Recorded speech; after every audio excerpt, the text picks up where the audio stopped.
আসসালামু আলাইকুম ওয়া রাহমাতুল্লাহি ওয়া বারাকাতুহু। মন চাইলো বাইরে কোথাও যাই, হালকা পাতলা রেডি হলাম, বের হয়ে গেলাম। বর্বর ইসরায়েল এবং ইহুদি জাতির পণ্য বর্জন করুন।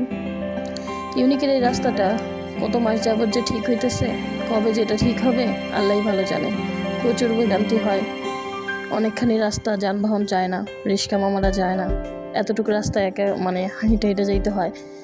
100 টাকার বাজেটের আজকে চ্যালেঞ্জ নিলাম যে 100 টাকার মধ্যে দেখি কী খাওয়া যায়। কৃষ্ণচূড়ার গাছটা অনেক সুন্দর লাগতেছে। আমার জানা মতো এই বিল্ডিংটা আমাদের এরিয়ার সবচেয়ে বড় বিল্ডিং, দেখতে অনেক ভালো দেখা যায়। আমরা রওনা হই, এই যে প্রচণ্ড রোদ খা করতেছিল, আমরা রওনা হই বাংলাদেশের সবচেয়ে বড় স্ট্রিট ফুড এরিয়া পল্লী বিদ্যুৎ ঈদগাহ মাঠ। পল্লী বিদ্যুৎটা বাংলাদেশের মধ্যে সবচেয়ে বড় স্ট্রিট ফুডের জন্য ফেমাস। এই যে এখনও অনেক দোকানপাট খোলে নাই, কারণ এই দোকানপাটগুলো বিকালবেলা খোলে, এখন দুপুরবেলা মাগরিবের পর থেকে ভালো এখানে কেনাবেচা হয় এবং সবগুলো দোকান ওপেন হয়। এই যে মুড়ি মাখা, আমি এই মামার থেকে সবসময় ভিজা মুড়ি মাখা খাই। উনি আলু দিয়ে মাখা, চিকেন, বিফ, ডিম, তারপরে এই যে মুড়ি সহ খাসির কলিজার প্রতি প্লেট 60 টাকা, নানান আইটেম দিয়ে তিনি মুড়ি মাখা বিক্রি করে এবং অনেক মজা হয় তার মুড়ি মাখা। আমি মামাকে অর্ডার করে দিই 20 টাকা মুড়ি মাখা দেওয়ার জন্য, যেহেতু 100 টাকা বাজেট, 20 টাকা মুড়ি মাখা মামা বানায়।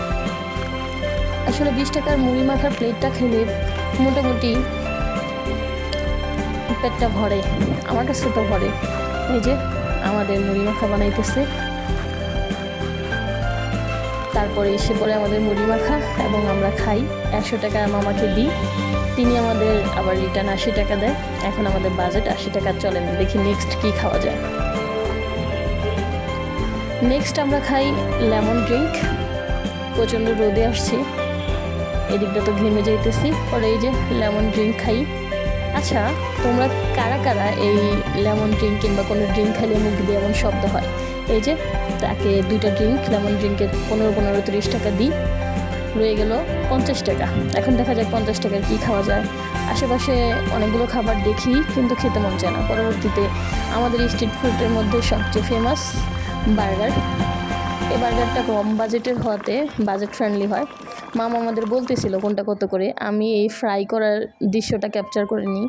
আমি এই বার্গারওয়ালা মামাকে জিজ্ঞেস করি যে রুটিগুলো তাজা কিনা, তিনি বলে হ্যাঁ প্রত্যেক দিনেরটা প্রত্যেক দিনই হয়, বাকি থাকলে রিটার্ন নিয়ে যায় বেকারিরা। এই যে বার্গার অর্ডার করি লেটুস পাতা দিয়ে, 40 টাকার বার্গার দিলাম, 40 টাকা, রিটার্ন পেলাম 10 টাকা। এই যে দুবাইয়ের সেই রাস্তাটা, এই রাস্তায় একটা ভয়ানক ঘটনা 1 সপ্তাহ আগে ঘটে যায়। মণ্ডলবাড়ির পুত্রবধূ এই রাস্তায় অ্যাক্সিডেন্ট হয় না, অ্যাক্সিডেন্ট বলতে ছিনতাইকারীর হাতে পরে রোড অ্যাক্সিডেন্টে তিনি আহত হয়, কিছুদিন হাসপাতালে পরে তিনি নিহত হয় এবং মারা যায়। এই যে শৈল স্কোয়ারের সামনে 10 টাকা ছিল, একটা আইসক্রিম কিনে বাসার দিকে রওনা হই।